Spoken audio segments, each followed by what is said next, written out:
next one is really, it's work from home here. And we've got two funny images up here because Dmitry and I talk about the exact same thing, but we talk about it differently. Of course, Dmitry's mind goes to food. So he'll talk about a crunchy outside with the gooey inside. And I talk about a castle. And what I mean by that is we're talking about security in general, right? And how it used to be perceived. And that was to, you have a castle with everything you have inside of it with a moat around it and a drawbridge, and you have your archers and your really tall walls. And then Dmitry, he looks at it from a food perspective. It's the crunchy outside and the gooey inside, right? So we like to put our images up there and talk about that. But, we talked about this a little bit earlier, but work from home, it's here to stay. So what does the word, let's see, a little vertical there. What's the word hybrid mean to you? Yeah, and this work from home, we already kind of started going into this. It's hard to avoid, but you see companies now, large names announcing that they're allowing their workforce to work from anywhere. Now, are we going to 100% stay there? I don't think so. I'm sometimes dying to get back to the office just to have a different, I love this, but I want to change the scenery. Also, I want to talk to people. But what it will lead to is companies allowing people to be a lot more flexible. And coming back to your comment, Josh, where only 10% of people were actually remote, even though everybody was saying, oh, we're super flexible, right? It will actually be kind of a fluid workforce now. You might even see things like, just guest cubes where I come in and I don't have a permanent cube. I just have a guest cube where I work. But from a security, okay, that's all office design, HR stuff. Let's leave that. From a security point of view, it effectively means that everybody's roaming, right? You now have to, and again, this is where I think even if people come back into the office, the design, the security design principles that we've will stick with us. That's a good thing in my opinion, right? This steps towards zero trust, towards segmented access. Like, why should you have permanent access via VPN to everything?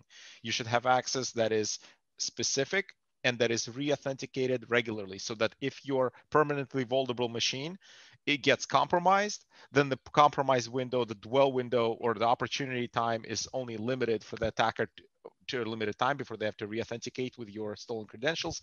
And their attack surface is minimal. It's only like 5 or 6 services that you had access to. So I think in a way, even if people don't literally continue working from home all the time, which sooner or later will come back to normal, from a security perspective, if you just kind of ignore what's going on in physical space and look only at the kind of network and cyberspace, it'll look as if people are working from home.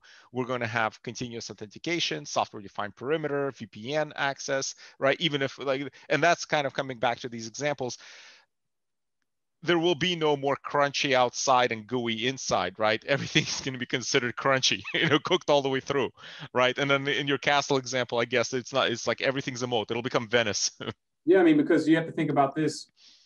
Wouldn't it be better from a security perspective to say, okay, we're always going to be perimeterless, even if people are inside our brick and mortar building, behind our firewall? Because otherwise, you're essentially running 2 different security programs at all times. Right? You're running a work from home, but when that person comes in, there's now a different security program.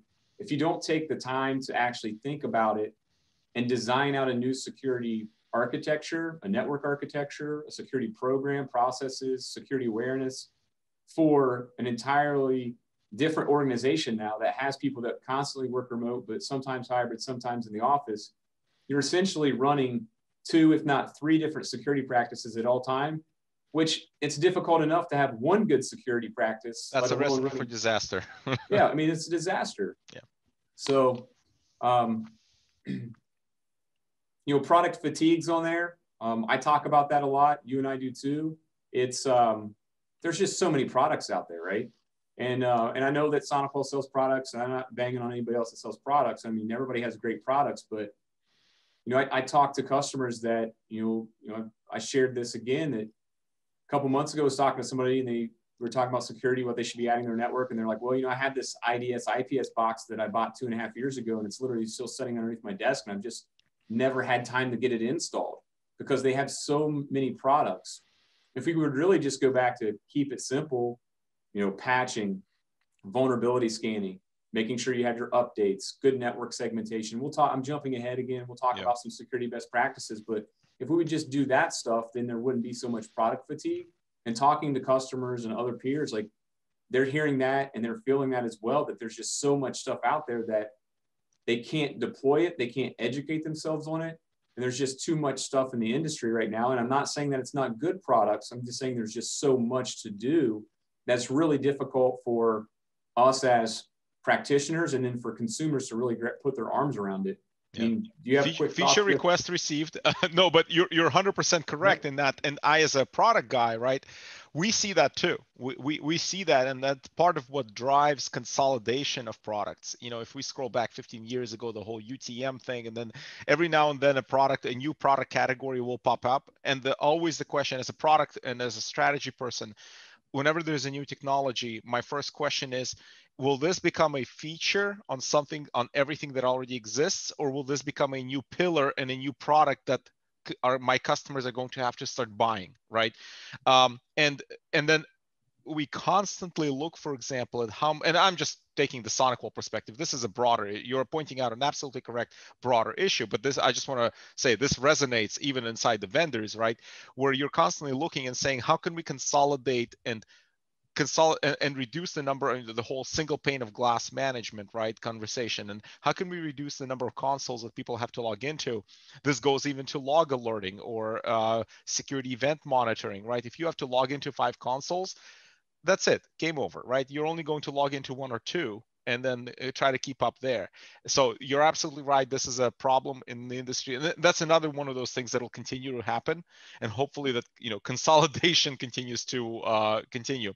But this is also one of the big drivers behind the technology that you'll start seeing being more and more broadly adopted over the next probably 5 years.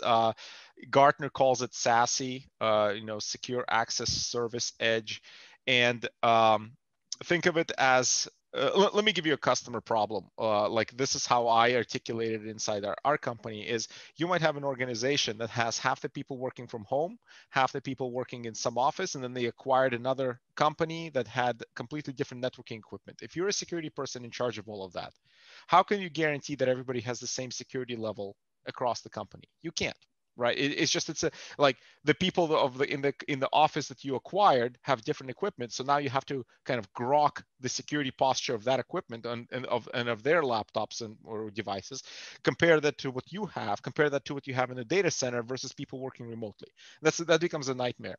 So this is where you start pushing everybody via an endpoint and a WireGuard or VPN tunnel to a cloud layer where there's a broker, right?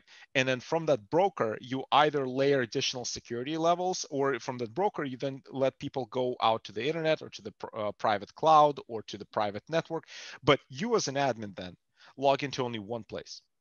And you set the policy in that one place, both access policies, securities policies, things like that. And by the way, I'm not pitching a product to you right now. I'm talking about a vision. This is where the industry is kind of headed.